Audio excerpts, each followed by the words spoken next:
और पश्चिम बंगाल में 2026 के चुनाव में मतदान ने नया रिकॉर्ड बना दिया है। आंकड़ों के मुताबिक बात करें तो 2021 के मुकाबले इस बार वोटिंग प्रतिशत में बड़ी बढ़ोतरी हुई है। 2021 में जहां 82.3% मतदान हुआ था, तो वहीं 2026 में ये बढ़कर 92.94% पहुंच गया। और खास बात यह है कि कुल मतदाताओं की संख्या कम होने के बावजूद वोट डालने वालों की संख्या बढ़ गई है।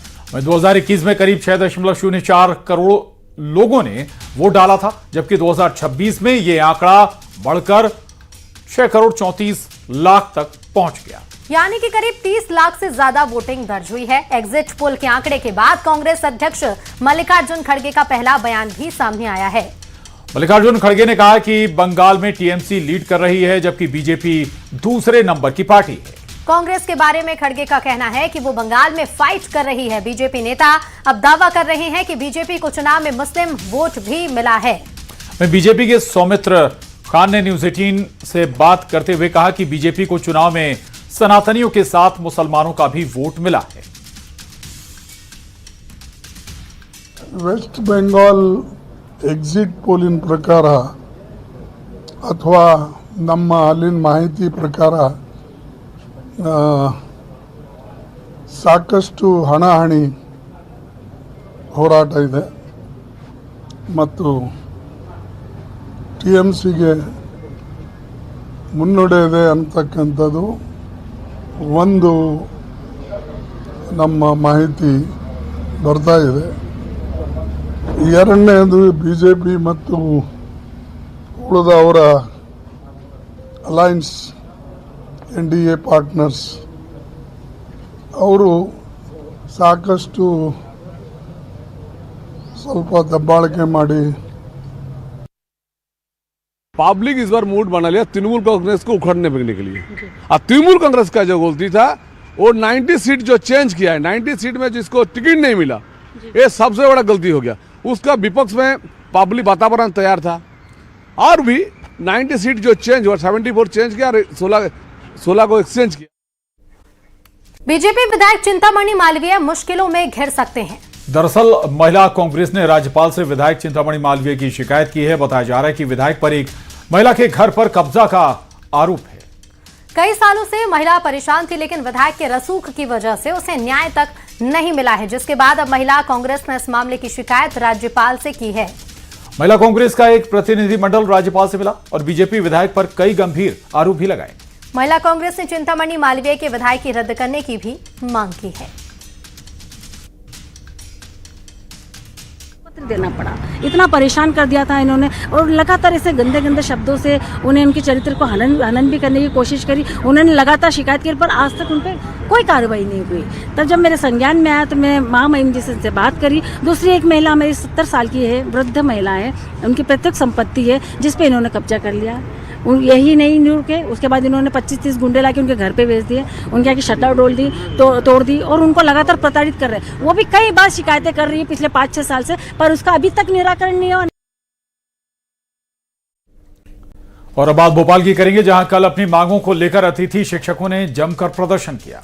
और अब आउटसोर्स कर्मचारियों ने मोर्चा खोल दिया है। आउटसोर्स कर्मचारियों ने अपनी मांगों को लेकर प्रदर्शन किया है। आउटसोर्स कर्मचारी 26,000 रुपए न्यूनतम वेतन, सेवा सुरक्षा और नियमितीकरण की मांग को लेकर लगातार प्रदर्शन कर रहे हैं। और इसके साथ ही स्वास्थ्य विभाग समेत अन्य विभागों के आउटसोर्स कर्मचारी भी आंदोलनरत हैं और मई की शुरुआत में उग्र प्रदर्शन की चेतावनी भी दी गई है। आरोप है कि 20 वर्षों से काम करने के बावजूद उन्हें न्यूनतम वेतन से कम मिल रहा है और निजी एजेंसियां उनका शोषण कर रही हैं। आउटसोर्स कर्मचारी मोर्चा ने चेतावनी दी है कि यदि जल्द ही उनकी मांगों का निराकरण नहीं हुआ तो वो उग्र आंदोलन करेंगे।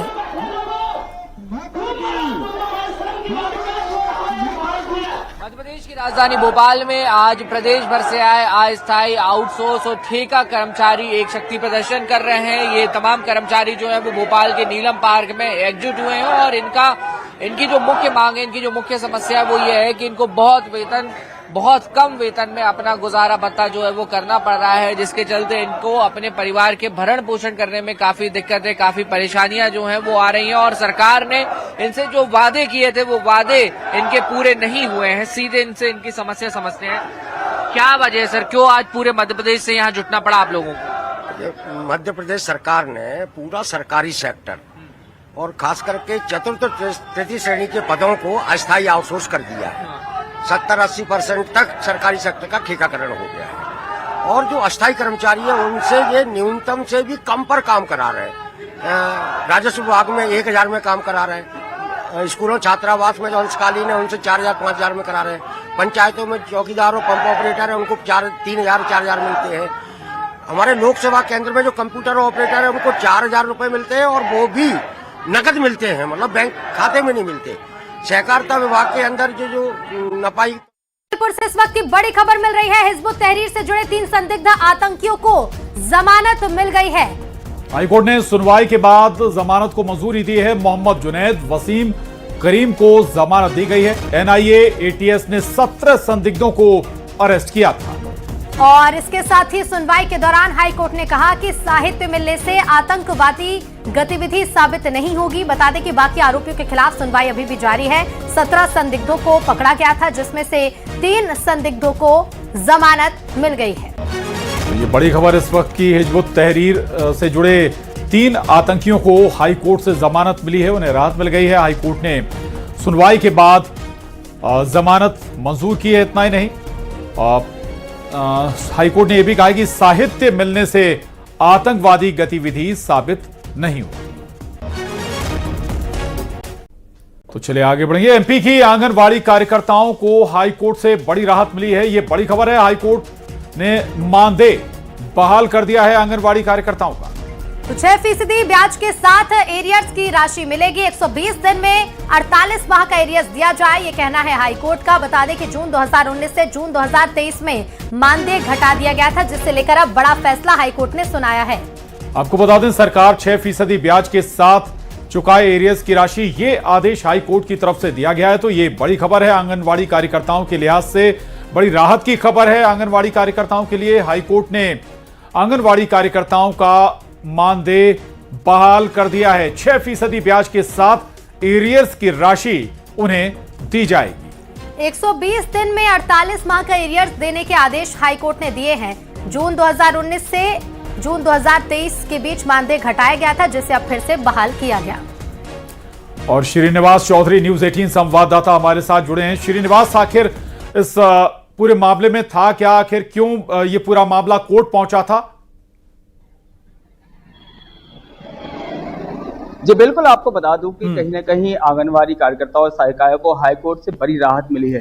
आपको बता दूं कि वर्ष 2019 में केंद्र सरकार ने आंगनवाड़ी कार्यकर्ताओं और सहायिका को मानदेय में बढ़ोतरी, कार्यकर्ताओं को 1500 रुपए और सहायिका को 750 रुपए बढ़ोतरी की थी।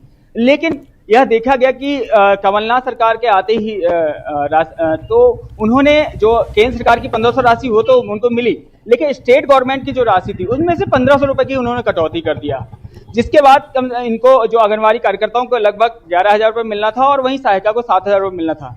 लेकिन कटौती होने के बाद इस मामले को लेकर हाईकोर्ट में चुनौती दी गई थी 2019 में।